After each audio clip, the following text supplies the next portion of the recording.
বুকের বুকের ঠিক মাঝখানটায় একটা চাপা হাহাকার টের পায় যখন দেখি মানুষ আমার চোখের ভাষা বোঝে না, কিন্তু আমার মানি ব্যাগের ভাষাটা ঠিকই বোঝে।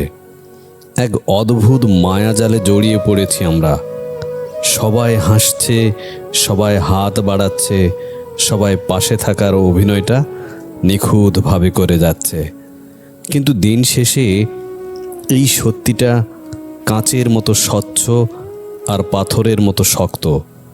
তারা আমাকে ভালোবাসেনি, ভালোবেসেছে আমার পকেটের গরমটাকে।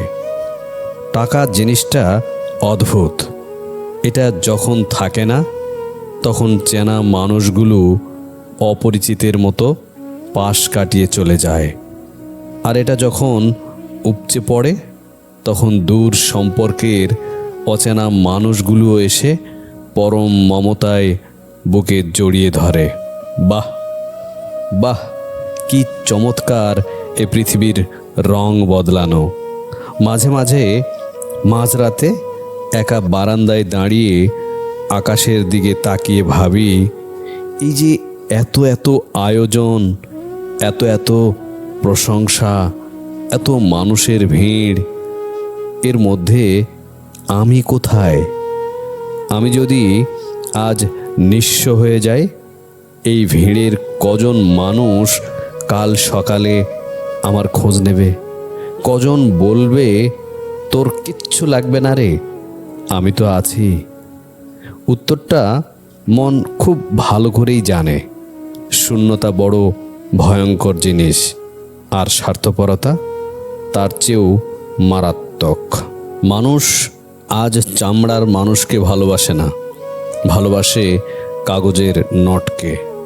হৃদয়ের স্পন্দন মাপার কোনো যন্ত্র তাদের কাছে নেই, কিন্তু ব্যাংকের ব্যালেন্স মাপার নিখুঁত হিসাবটা সবার জানা।